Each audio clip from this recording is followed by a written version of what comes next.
Buenos Aires, capital de la República Argentina, en 1070 kHz. Transmite Radio El Mundo. Se nota en el aire.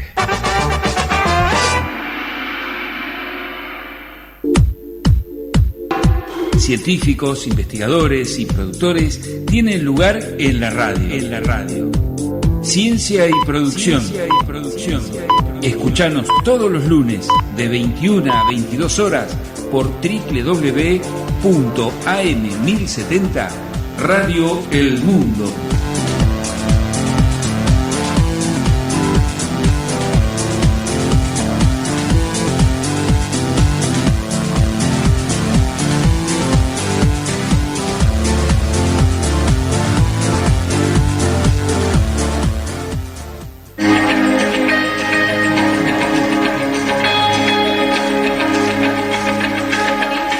Estás escuchando Ciencia y Producción. Conduce este programa Esteban Tankov. Produce el SLO.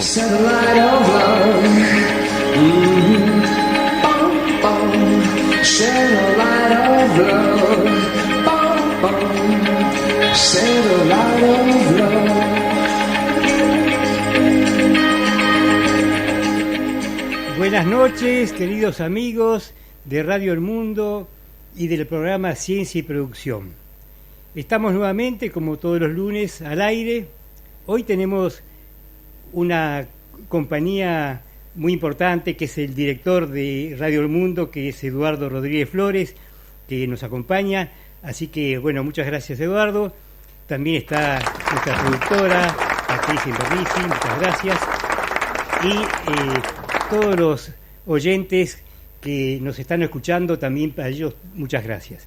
Bueno, como siempre estamos reconociendo el valor que tiene para nosotros el Foro de Ciencia y Tecnología, que nos brinda sus investigadores y sus distintos empresarios de las pequeñas y medianas empresas, y también de FUSEMA, la Fundación de Conservación del Medio Ambiente, y por supuesto a todos nuestros amigos rectores de las Universidades Nacionales de la Argentina. Hoy vamos a tener como invitada una neurolingüista cuyo trabajo es muy valioso e importante. Ella pertenece a la estructura del CONICET, se llama Valeria Abousamra, y la vamos a tener a partir de que pase este corte. Así que, adelante.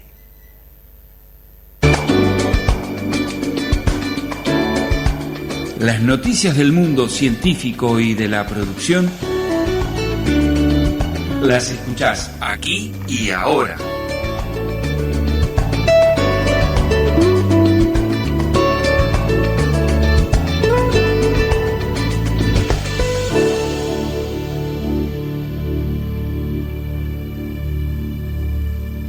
¿Estás buscando un servicio de salud adaptado a tus necesidades? OSDEPIM es para vos. Además de cuidarte con sus más de 14.000 prestadores, ahora también te ofrece Doctor OSDEPIM, un servicio de telemedicina para que hagas tus consultas médicas online de forma segura, en cualquier momento del día. Afiliate ya y elegí el mejor plan para vos. OSDEPIM, te estamos...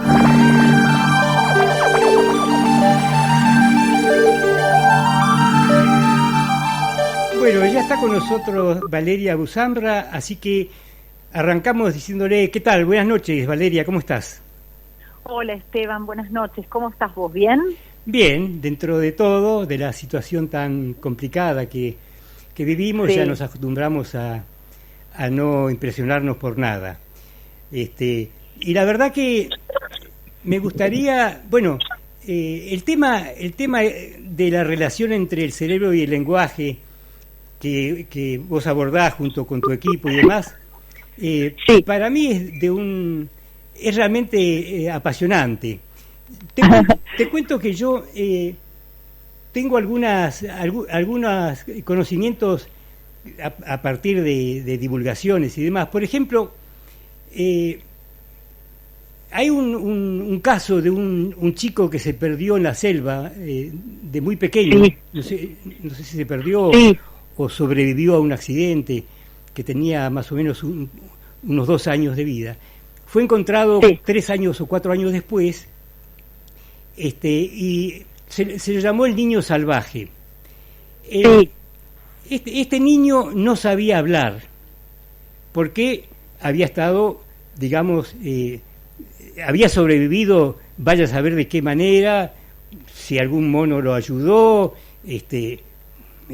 pudo tomar agua, no sabemos bien cómo es la historia, pero lo interesante es que dice que este niño no podía aprender a hablar, porque pareciera ser que hay una ventana en el desarrollo del cerebro, o en la funcionalidad del cerebro, donde si no se establece en esa ventana el lenguaje, ya no puede establecerse definitivamente. Y me pareció un concepto interesante que tiene que ver no tanto con la estructura del cerebro, sino con la funcionalidad del cerebro, pero debe haber algún tipo de mecanismo que hace que esa ventana donde se puede aprender a hablar está restringida desde los 2 a los 5 o 6 años, y que si en esa ventana el niño no aprendió a hablar, ya no puede aprender a hablar, porque con este niño intentaron enseñarle a hablar y fue imposible, no podían. Sí podía decir las palabras y demás, pero no podía unirlas a los significados. Bien. Es interesante esto, ¿no es cierto? Sí, Esteban, mira, es muy interesante, es un ejemplo muy prototípico en la lingüística, junto con 2 ejemplos más que cita una investigadora que se llama Susan Curtis, que habla de 2 chicas, una niña de 13 años y una adulta de 32 años, que vivieron aisladas también por su familia y que no estuvieron expuestos a los datos, digamos, del medio social y del desarrollo habitual del lenguaje. Y estos casos son muy interesantes porque, más allá de poder entender o comprender o avanzar en lo que es el estudio o el conocimiento del lenguaje y el cerebro, también te muestra cómo el lenguaje es producto, como todas las habilidades, producto digamos, no solamente del cerebro o de lo que uno trae como innato, sino también del ambiente, no solo de los genes, sino también del ambiente. Entonces, desde el punto de vista de la lingüística, hubo un lingüista muy famoso que sigue viviendo, pero que ahora hace política, que es Noam Chomsky, que lo que planteó es que los seres humanos traemos algo de manera innata del lenguaje, una predisposición a desplegar y adquirir lenguaje, pero que si no nos insertan en un medio social, ese lenguaje no se desarrolla en las mismas condiciones. Y el caso que vos estás contando, que fue conocido como Víctor de Aveirón o el niño salvaje, y el caso de Chelsea, de Semi, que son estas citas, justamente lo que ejemplifican es esto, que pasada esa ventana, que hoy se conoce como periodo sensible, antes se lo conocía como periodo crítico, los que no desarrollaron lenguaje en esa instancia tan temprana, no van a poder desarrollarlo de la misma manera. Y realmente la evidencia lo demostró, porque como bien vos decías, Esteban, este chico que creció en un ambiente salvaje, digamos, no podía generar oraciones bien formadas de la lengua. Podía producir palabras aisladas, pero no formar oraciones bien formadas. Entonces, en ese sentido fue muy interesante lo que pasó y las evidencias que aportaron. Este periodo crítico sensible, que es para nosotros tan importante para el lenguaje, aparece en muchas otras funciones y en otras especies. Por ejemplo, los pájaros también tienen un periodo crítico para el desarrollo de sus cantos. Entonces, son evidencias que son muy, muy interesantes para justificar este tipo de perspectiva. Sí, la verdad que a mí me generó todo un tema, porque también hay un aspecto que seguramente vos lo conocés, que es cómo se construye el lenguaje. Y pareciera ser que hay quienes dicen que para que el lenguaje se estructure de una manera que permita la comunicación y que permita el desarrollo de un discurso y la posibilidad de denunciar estados de ánimo y todo lo que hace el lenguaje, de hacer poesía, lo que fuera y demás, y sobre todo de hacerse entender y poder transmitir cosas, para que esto ocurra, para que el lenguaje se incorpore al sujeto, pareciera ser que se requiere de una condición que es la presencia de un no, de la presencia de que algunos psicólogos hablan del padre como el que dice no, pero que en realidad es uno podría decir de que si no hay un no en el desarrollo de la vida de un niño, tampoco el lenguaje se estructura de manera organizada, ordenada. Este es un aspecto más bien de índole psicológico, pero también es muy interesante.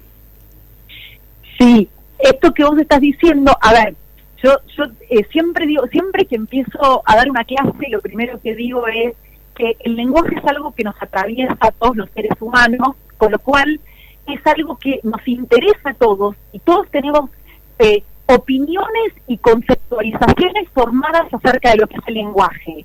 Eso es, por un lado está muy bueno porque te permiten desarrollo desde todas las perspectivas, y por otro a veces lleva a como no sé, a ciertos desacuerdos en algunas cosas, porque no se está hablando de un mismo constructo, un mismo objeto de estudio. Entonces, lo que yo pienso respecto de lo que vos decís es que es real, digamos, desde una perspectiva psicológica o desde alguna perspectiva psicológica, esto, como vos estás diciendo, tal vez difiere un poco de la visión que tenemos los que venimos de la lingüística, pero no porque consideremos que eso esté bien o mal, sino que lo abordamos tal vez desde otro lugar, ¿entendés? De que para los que hacemos lingüística, el lenguaje, digamos, Chomsky, vuelvo a mencionarlo porque es quien marcó una revolución a nivel lingüístico, lo que planteó es que traemos esta predisposición, él llamó gramática universal, y lo esencial del desarrollo del lenguaje desde el punto de vista de la lingüística es que lo que habilita es lo que se llama el aspecto creativo del uso del lenguaje. Es decir, a partir de un número finito de elementos que son las palabras, y que nadie nace con palabras, digamos, las palabras sí son culturales y se van como desarrollando a medida que crecemos y que vamos avanzando y que nos exponemos a lo cultural y a lo educacional. En realidad, lo que sí es importante es que a partir de este número finito de palabras, que pueden ser unas cuantas miles de palabras, podemos generar un número infinito de mensajes. Pero en verdad, a quienes sostienen esta perspectiva, todos nacemos con igualdad de condiciones.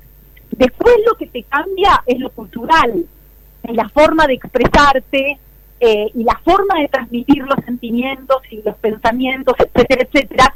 Pero está más pensado desde ese punto de vista que es más estrictamente lingüístico que psicológico. Claro. Vuelvo a decirte, esto no inhabilita al otro, es otra perspectiva. Me parece muy interesante tu diferenciación. Yo sé que hay un tema, para ir más a lo neurolingüístico, digamos, que es el tema de la afasia, sobre el cual seguramente ustedes están trabajando bastante. Yo también he escuchado, y también tengo un ejemplo concreto de un amigo, que hay algunos problemas en los nervios motores que dificultan a la persona a veces o mover alguno de los miembros, o a veces también a hablar, pero no por un problema de comprensión o de capacidad y de conocimiento, sino por un problema motor, de no poder mover la lengua o no poder mover la musculatura de la garganta para poder hablar. Y esto debe generar supongo, algún tipo de inconveniente, tener el pensamiento concreto de lo que uno quiere decir y no poder decirlo, o o tardar mucho tiempo, digamos, tener una especie de disartría, se llama, ¿no? Cuando uno... Sí, disartria, exactamente.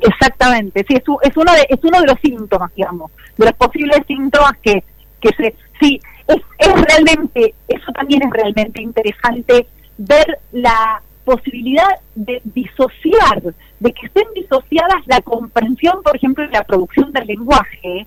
Es algo que es realmente espectacular, porque como bien vos decís, tenés personas que por una lesión cerebral, no solamente a nivel motor, muchas veces se dice, bueno, que la afasia es una alteración del lenguaje producto de una lesión, generalmente se define en el hemisferio izquierdo, porque durante mucho tiempo se consideró que el hemisferio izquierdo es el que regía fundamentalmente el lenguaje.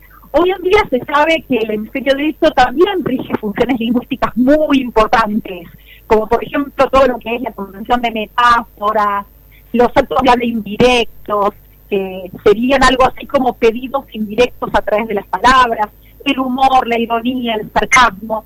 Pero más allá de todo, dentro de lo que son las afasias, una de estas clasificaciones contempla aquellos que tienen problemas en la salida motora del habla, pero que comprenden bien, que serían los que se conocen como afásicos de Broca, y frente a ellos, los afásicos de Wernicke, entre otros cuadros, hoy en día esos cuadros ya no son tan estancos, sino que se hacen estudios de casos únicos, pero frente a estos problemas, hay pacientes que tienen problemas para comprender, pero no para producir.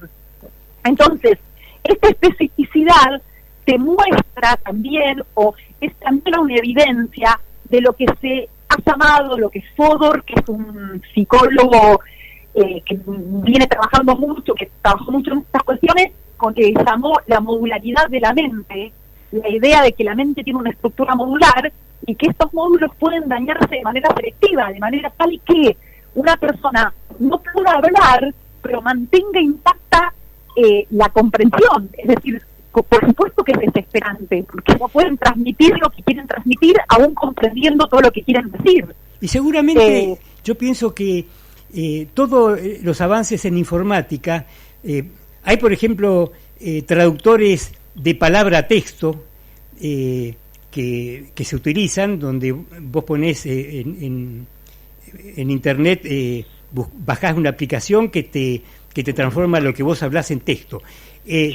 Podría ocurrir al revés, que el texto se transformara en palabra y que la persona que quizás tiene un problema motor en la garganta o en la lengua y demás, pero no lo tiene en la mano o en los ojos quizás, podría, a partir de el uso de una simple abecedario en la computadora, escribir y hacerse y inmediatamente traducirlo a voz. Yo creo que la tecnología en ese sentido debe haber avanzado bastante como para poder sacar a esa persona de la desesperación de no poder expresar vocalmente lo que piensa, ¿no? Lo que quiere decir, mira, estamos completamente de acuerdo. La tecnología hoy en día permite pensar no solamente en esos casos tan extremos, sino también en los casos, por ejemplo, de chicos con disgrafia, es decir, con alteraciones a nivel de la escritura. Hoy en día, simplemente la computadora ya te permite compensar algunos problemas graves de ortografía, de disortografía o de disgrafia, por lo cual yo creo que sí es un gran aliado. Ahora, fíjate vos que en los casos que estamos diciendo de afasia, no siempre tiene que ver este problema, digamos, en el habla, en la salida de habla, no tiene que ver con una imposibilidad motora, física directa, sino que el primer caso que reporta Broca en 1853, ponele más o menos, es un caso conocido como el paciente TAN. Este paciente, solamente te voy a decir tan, respetando la prosodia, es decir, la entonación. Hoy en día, en las redes, lamentablemente porque se filtran estos videos, está dando vueltas un video de un paciente de Estados Unidos que fue evaluado, que solamente podía decir tono. Entonces, la fonoaudióloga le preguntaba, y bueno, ¿y usted cuántos hijos tiene? Y él decía tono, tono, tono, tono, tono, tono, pero entendía lo que le estaban diciendo, pero no podía decir sino tono, tono. Pero en un momento le pide que cuente del 1 al 20, y el señor empieza a decir 1, 2, 3, 4, 5, es decir, que el señor no es que tiene inhabilitada el habla, sino que lo que hay un problema que no le permite en el habla espontánea transmitir lo que quiere transmitir. Claro. Entonces, es mucho más complejo que lo que uno muchas veces imagina. Sí, totalmente. Yo, como siempre, te traigo ejemplos de cosas que veo por los documentales y demás. Sí. Y había también un ejemplo muy interesante, ya más relacionado con el cerebro, que es que algunos pacientes que tenían una lesión, creo que era en el lóbulo frontal, no recuerdo bien, no quiero macañar, pero desarrollaban una habilidad para reproducir con dibujos, digamos, paisajes complejos. Y a uno de ellos, con este problema cerebral, lo subieron a un helicóptero y lo hicieron recorrer la ciudad de París, no sé si de noche o de día, pero no importa, porque de noche está iluminada, por eso le dicen la ciudad luz. Sí. Pero y después de recorrer, le hicieron dibujar lo que vio y reprodujo casi fotográficamente lo que había visto desde el helicóptero. Es decir, que la pérdida de una serie de funciones es como que hicieron aflorar algo que está ya en el cerebro, que es esa capacidad de fotografiar y mantener esa imagen, que quizás la tenemos, pero no emerge, porque el cerebro tiene una complejidad mayor y no es necesario esa habilidad, digamos, porque esa habilidad aparece a expensas de la desaparición de alguna otra habilidad. Bien, entiendo. A ver, yo no he visto, primero yo quiero aclararte, Esteban, que yo no soy neuróloga, con lo cual muchas de las cosas que por ahí yo te respondo desde la lingüística o neuropsicología tienen que ver con, bueno, muchos años trabajando en equipos con neurólogos y desarrollando este tipo de tareas, ¿no? Pero sí, a mí no me tocó ver algo como lo que vos explicás, pero sí es muy habitual encontrar que los pacientes, por la pérdida, a partir de la pérdida de una función determinada o de un proceso específico determinado, desarrollan o bien estrategias compensatorias o desarrollan, como vos decís, otros aspectos que en otra situación no los hubieran desarrollado. Y entonces te encontrás desde cosas así como sumamente, no sé, fuertes con lo que vos estás contando, que una persona es capaz de reproducir con solo haber visto desde, digamos, una ciudad de noche, esa ciudad en particular, hasta recursos que les permiten compensar, que son como más básicos, pero que también son recursos muy interesantes, como saber esto que vos decías antes, que si no puedo decir algo de manera oral, tal vez que lo escribo y escribiéndolo lo puedo transmitir. O que puedo usar un recurso para dar vuelta alrededor de algo y poder producir algo que no podía producir. Es decir, lo que tiene lo que tenemos de bueno los seres humanos es que tenemos la capacidad de desarrollar o bien estrategias compensatorias o bien otras cosas, otras funciones, otros procesos que compensen esa pérdida. Claro, sí, la verdad que es muy interesante. Yo, mientras vos hablabas, también pensaba cómo, por ejemplo, la función auditiva, si una persona desgraciadamente llega a perder la vista, se agudiza el oído y entonces le permite escuchar el eco de un bastón golpeando el piso, sí, para ver si hay un obstáculo o no hay un obstáculo. Y bueno, es como que una capacidad compensa en lo posible, digamos, la falta de otra capacidad, ¿no? Exactamente. Que en verdad acá lo que ocurre muchas veces es que como por lo menos los pacientes que nosotros vemos en el hospital en el que yo estoy, que es el Eva Perón, que es un servicio de neuropsicología para adultos, sí. Llegan pacientes que son, adultos y que han desarrollado una función o desarrollaron una habilidad y después la perdieron. Es decir, por ejemplo, aprendieron a leer y después, por la lesión cerebral, dejaron de leer. Claro. Entonces, en esos casos, las estrategias por ahí no son tan visibles como pasa con una persona, por ejemplo, ciega, que nació ciega y que desarrolla mucho más la audición, como vos decís, pero también son muy interesantes. Totalmente.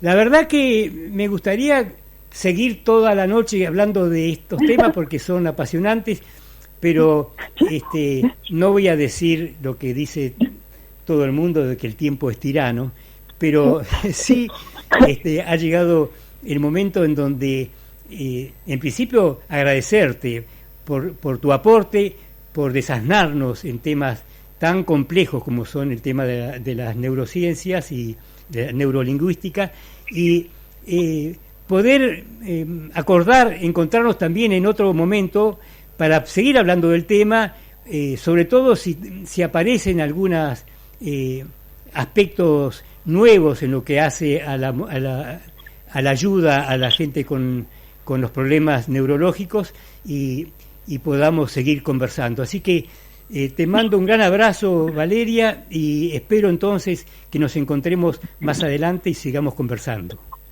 Esteban, muchas gracias a vos, fue un placer participar del programa y te agradezco por la confianza y por el contacto, así que cuando quieras, queda abierta la invitación para cuando quieras. Bárbaro. Muchas gracias y un abrazo y buenas noches. A vos, un abrazo, gracias. Prepárate para una nueva realidad.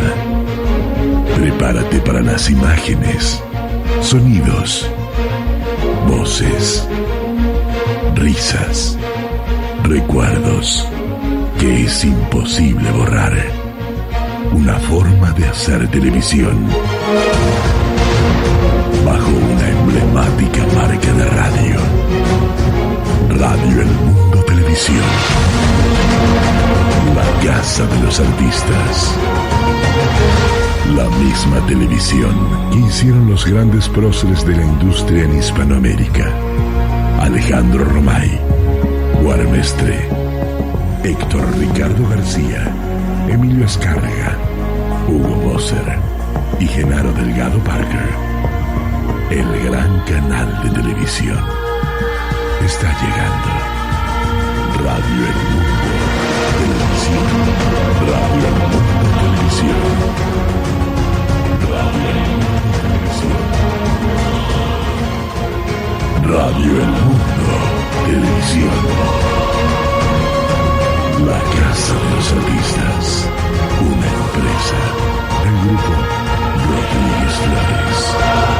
Radio El Mundo Televisión. Pensando en nuestra audiencia, comienza el espacio de filosofía y arte. A ver, ¿qué te parece?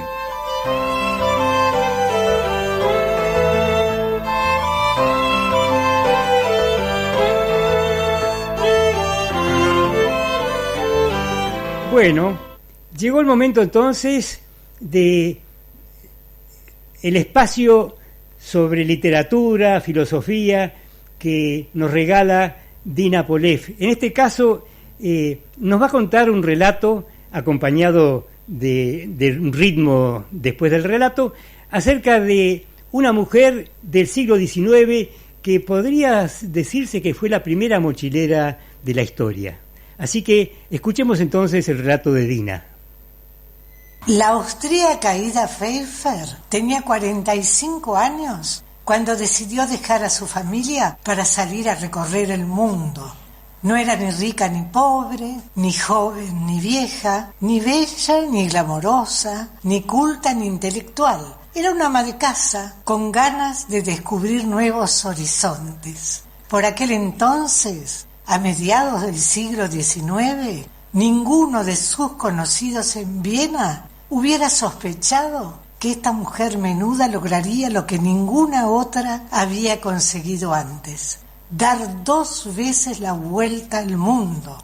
Viajó entre la nieve y el desierto, se internó en selvas, ríos y montañas, alternó con embajadores, jeques, ladrones y caníbales. Sobrevivió a unos cuantos asaltos y no dejó de viajar hasta su muerte 17 años después.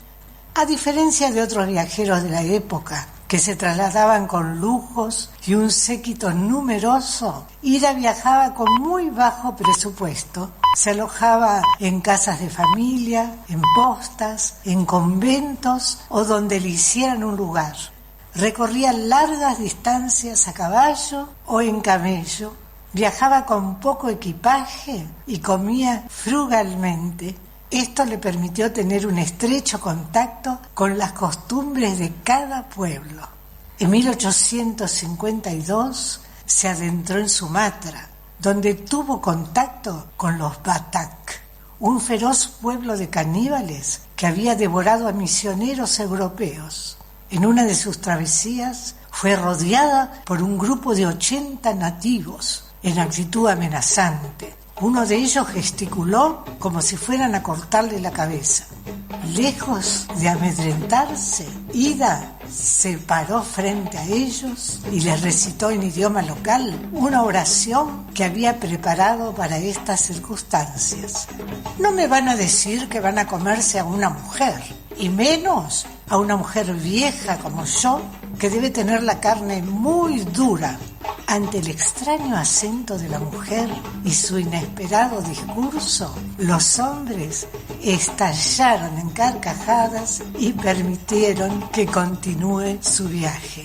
Ida Pfeiffer, una viajera extraordinaria, considerada la primer mochilera en mediados del siglo XIX.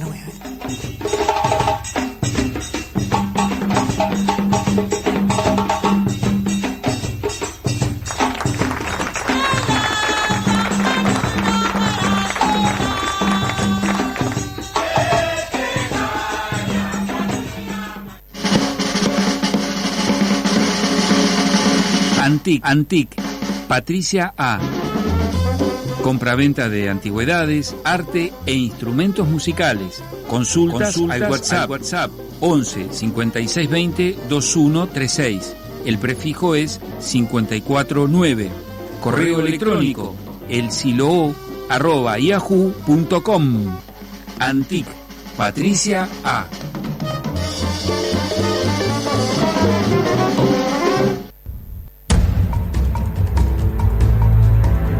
Nacimos en el interior de la provincia de Córdoba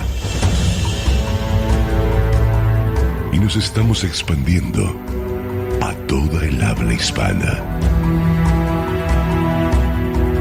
Seguimos creciendo día a día porque entendemos que la comunicación es el eje central del futuro inmediato,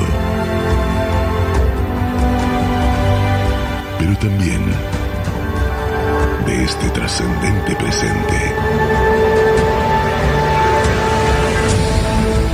Somos Artel,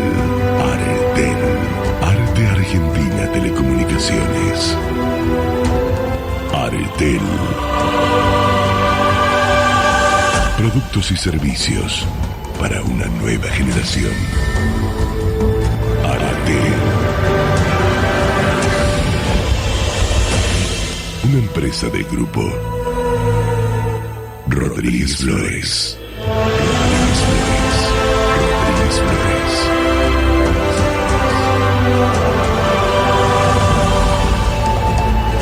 Artel. Estamos conectados.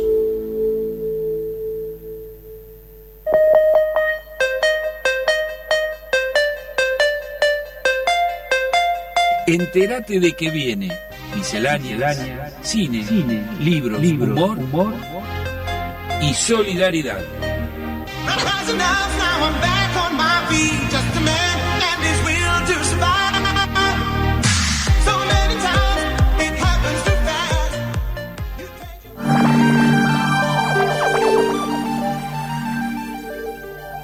Bueno, ya estamos conectados con un amigo de la casa. Es un experto en informática y sobre todo en proyectos ligados a la salud.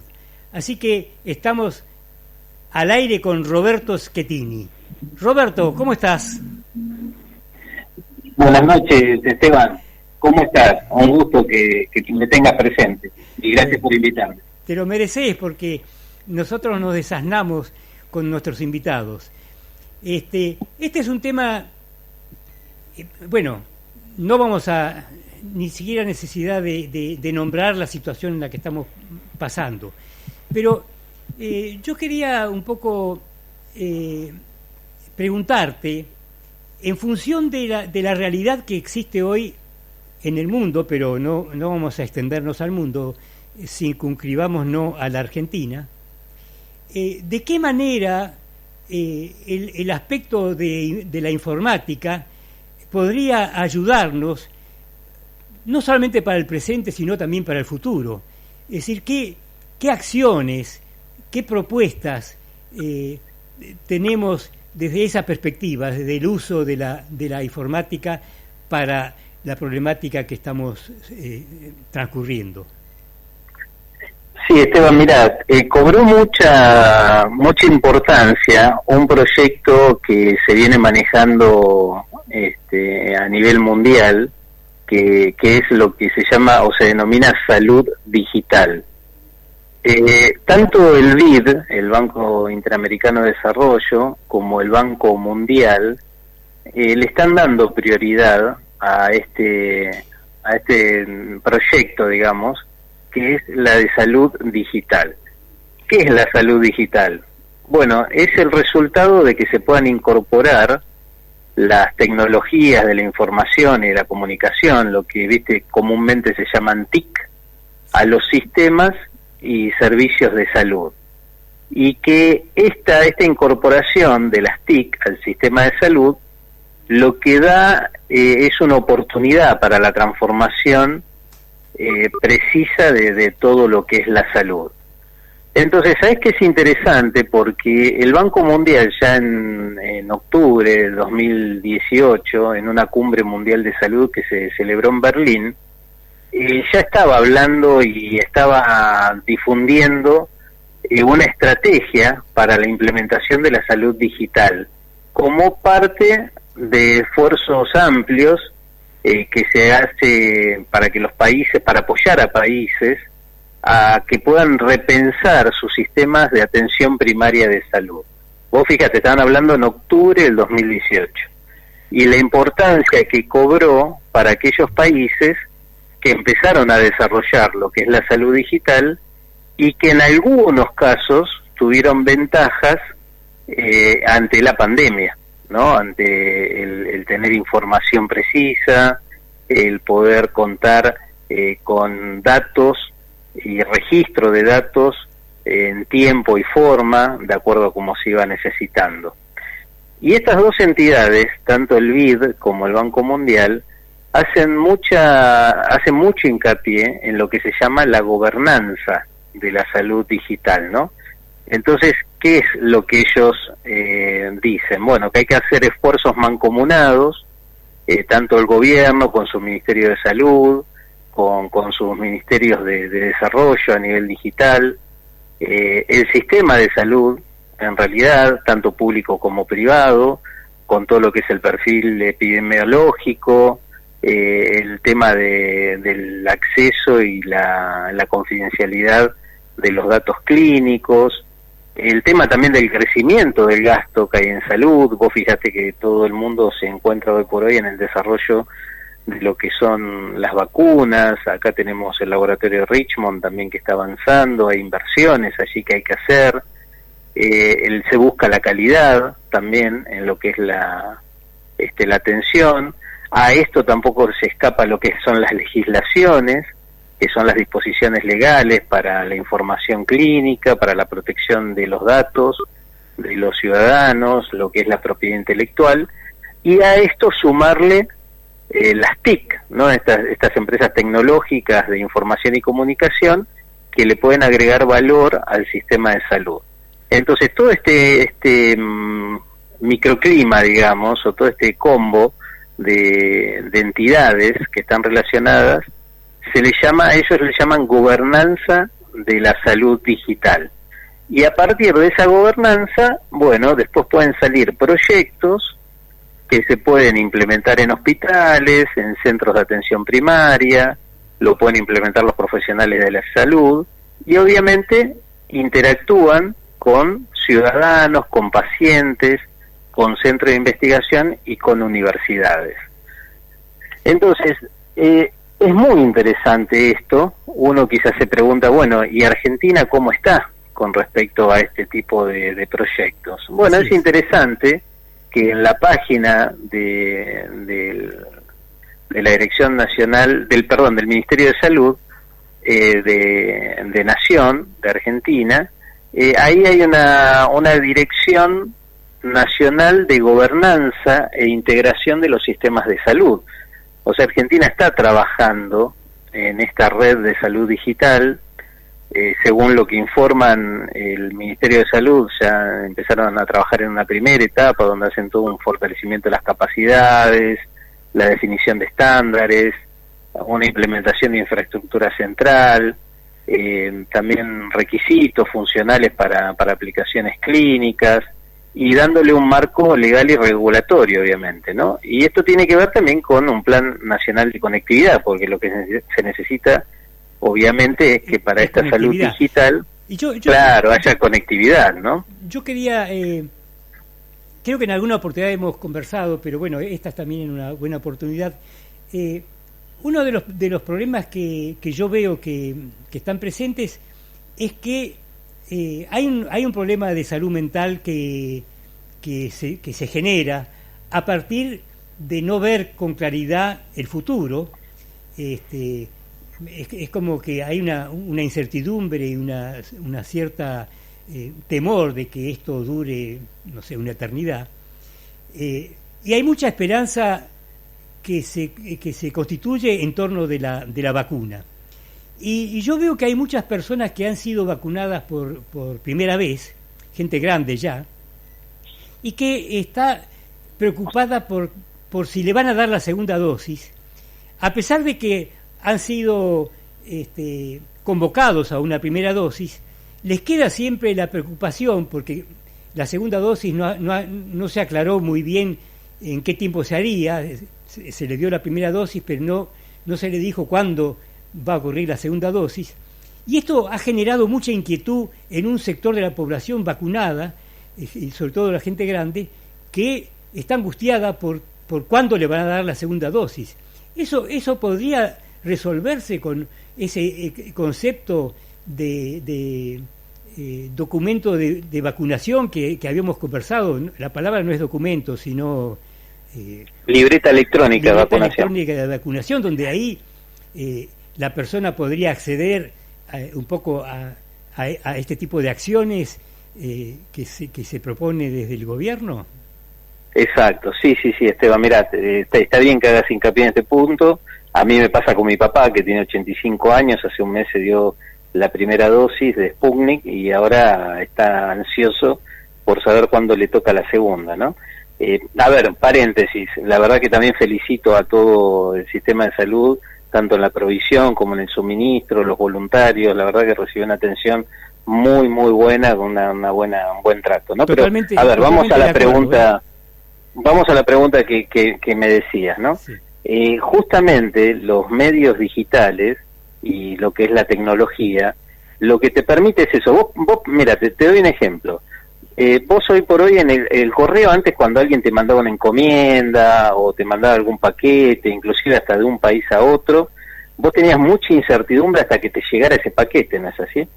Después de que se empezó a implementar lo que se llama la trazabilidad del paquete, digamos, del envío, muchos correos privados y hasta el correo argentino te proveen de páginas web donde vos pones un código de tu envío o el número de tu envío y te dice en qué estado está, con cierta precisión, ¿no?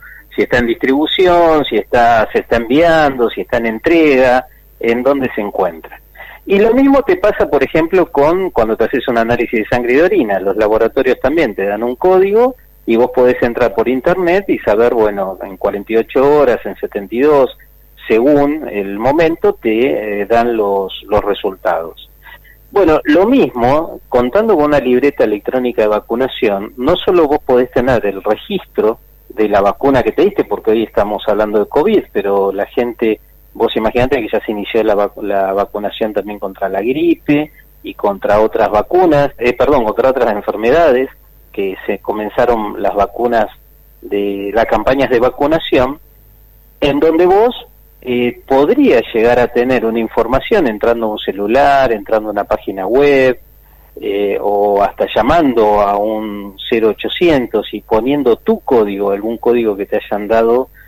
Si tuvieras una libreta electrónica de vacunación, sería tu código de libreta electrónica de vacunación, y vos pudieras consultar allí cuánto es el tiempo que te falta para que te den el turno para la nueva dosis. Entonces, con eso bajás mucho las expectativas, la gente sabe de que hay un programa atrás, porque como bien dijiste, la gente mayor, ¿cuál es el temor? Uy, se olvidaron de mí, si yo no llamo por teléfono no me se van a olvidar. Es más, mi papá todavía piensa, aunque le explico siempre, de que lo tienen anotado en un papel, entonces dice, si se le traspapela el papel, no me van a llamar para la segunda dosis, cuando yo le explico que eso está en los sistemas. Entonces, no solo hay que tener los sistemas y los recursos tecnológicos para esto, sino también el tema del proveer la información, del dar, el que uno pueda tener la trazabilidad de cuándo le van a dar su vacuna, cuándo es la fecha de vencimiento, que haya información asociada con respecto a cuáles son las fechas límites. Bueno, eso hace, obviamente, que tenga el ciudadano una mayor información y también le da una mayor responsabilidad a las autoridades para que puedan cumplir con las fechas que correspondan, ¿no? Entonces, una libreta electrónica de vacunación, por ejemplo, que podría formar parte de esto, lo que llamamos salud digital, y se podría implementar, podría satisfacer esta necesidad, como muy bien decís vos, que tienen muchos con respecto a la vacuna. Aparte, cuando ya te des la primera y la segunda dosis, va a haber que seguir vacunándose al año siguiente o en la frecuencia que determine cada gobierno o la Organización Mundial de la Salud. Entonces, después vas a tener que estar controlando para cuando te tengas que volver a vacunar de COVID, en la fecha en que lo tenés que hacer, en dónde, otra vez la asignación de turnos. Entonces, si esto se genera por medio de una libreta electrónica de vacunación y una planificación electrónica donde se pueda hacer trazabilidad y pueda haber una consulta precisa de los ciudadanos y de los familiares, ¿no? Que nosotros podamos informar a nuestros padres, a nuestros tíos, a nuestros abuelos, acerca del estado en que se encuentra la próxima vacunación, en qué fecha lo tiene que hacer. Bueno, eso generaría mucha tranquilidad y dejaría de saturar quizás los números que se usan para registro de nuevos ciudadanos, ¿no? Y yo una pregunta, ¿esa libreta de vacunación podría tener alguna posibilidad de poder enviar al lugar de donde se registran los datos algo referente a los síntomas post vacunación o responder a una suerte de protocolo para comentar cuál ha sido el resultado de la vacunación y demás? ¿Podría haber un ida y vuelta?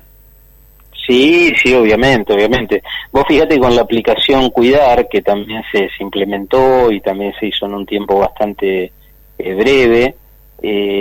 Previamente vos cuando tenías que sacar el permiso o tenés que sacar un permiso para viajar a algún lugar, te decían, te iban controlando, si creo que eran 72 horas previas, tenías que indicar, bueno, cuál era tu temperatura, si habías tenido tos, y lo haces todo desde un celular. Entonces, a partir de ahí, eso funciona como una declaración jurada del ciudadano y te dan como un permiso transitorio para que vos puedas viajar y en vez de estar llevando papeles, lo podés hacer desde tu celular. Bueno, con ese mismo esquema se puede hacer lo que vos decís.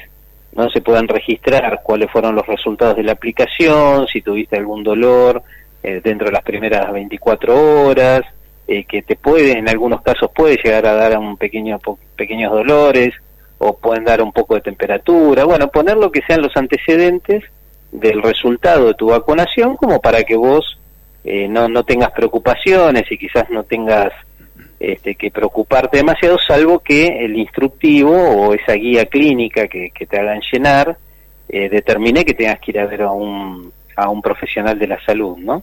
Y aparte de eso, también sirve, como vos muy bien decís, puede servir como estadística, no solo para el gobierno, sino también para los laboratorios, para todas las organizaciones de salud, que van testeando cuáles son los resultados de la aplicación de la vacuna. Así que sí, lo digital permite en línea ese interactuar entre el ciudadano y los sistemas de salud, porque ahí te asocia un tema más, que es lo que se llama el Big Data, ¿no? O sea, el tener el manejo de datos, el procesar datos que vienen de los ciudadanos, y que eso te permita formar cuadros, formar indicadores, que también obviamente al sistema de salud le sirve para tomar decisiones, para informar a la población sobre determinados cuidados o situaciones que se pueden llegar a dar, ¿no? Ojo, no decimos que esto no se esté haciendo, en muchos casos se hace con distintos medios. Ahora, el impulso de las tecnologías y de aplicaciones que hoy se pueden hacer desde un celular, bueno, acelera y genera más precisión tanto en el manejo del dato como en la comunicación con el ciudadano. Una cosa es que vos veas una publicidad o una propaganda sobre determinadas cosas, y otra es que te llegue una información precisa a tu nombre, que te dice: hola Esteban, ¿cómo fue el resultado de su vacunación? Tuvo tos, tuvo fiebre, y que te vayan haciendo un control, y que vos te sientas cuidado y respaldado por el seguimiento, otra vez la palabra trazabilidad, que tengan de tu caso, ¿no? Y hoy los medios digitales te permiten este tipo de controles.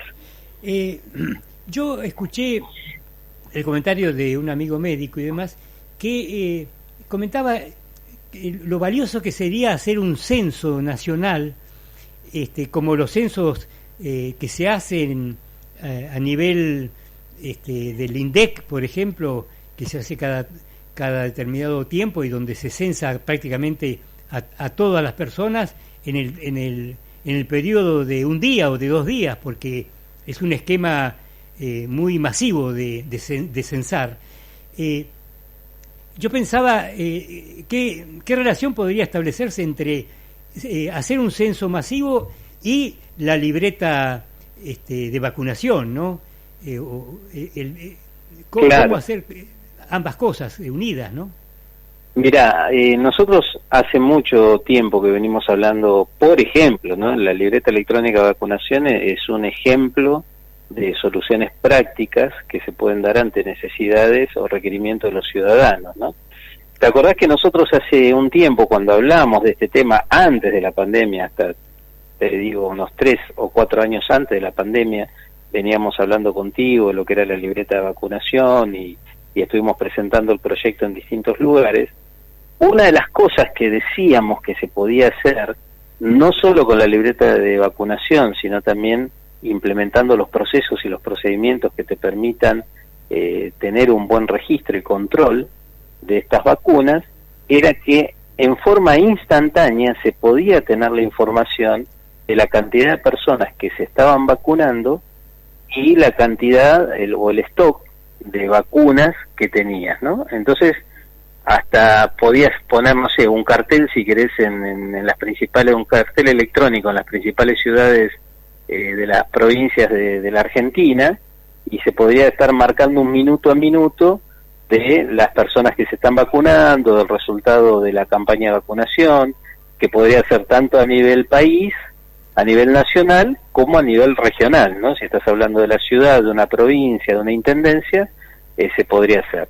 Dejando de lado eso de tener un cartel electrónico que te muestre eso, las autoridades pueden tener un monitoreo al instante de la cantidad de vacunas que se están dando, y hasta vos podrías hacer lo que en tecnología se llama drill down, o sea, podrías explotar o bajar o aperturar los datos de tal manera que te podría decir específicamente en el vacunatorio, no sé, que está en la sede central del Club San Lorenzo de Almagro, en el día de hoy, hasta en la franja horaria de tal hora a tal hora, se vacunó esta cantidad de personas.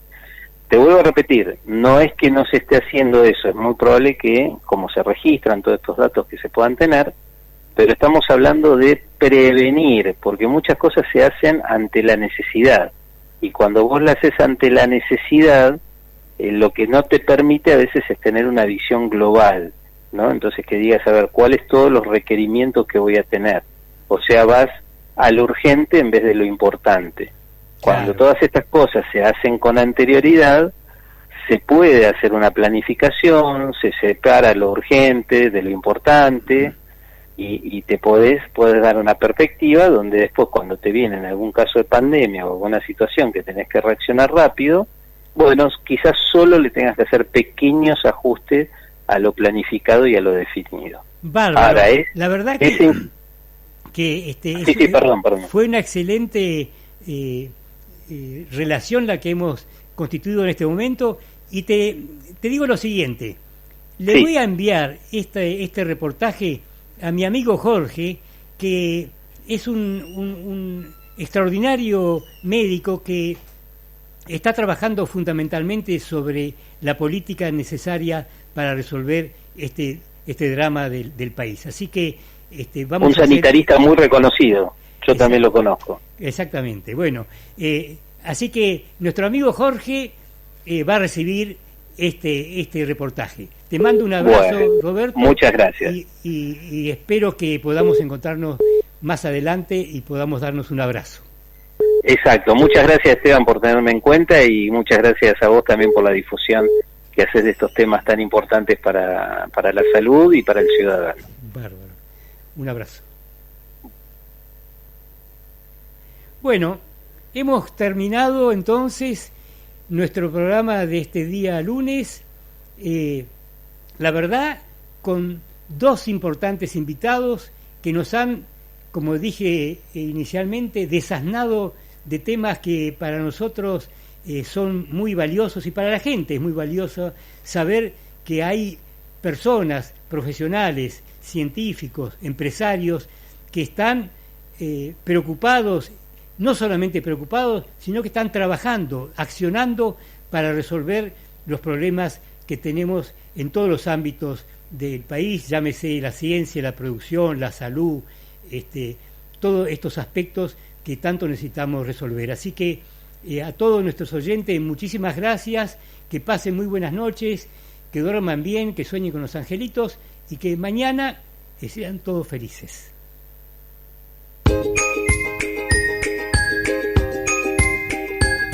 Esto fue una producción de Fío Fío y El Siloó.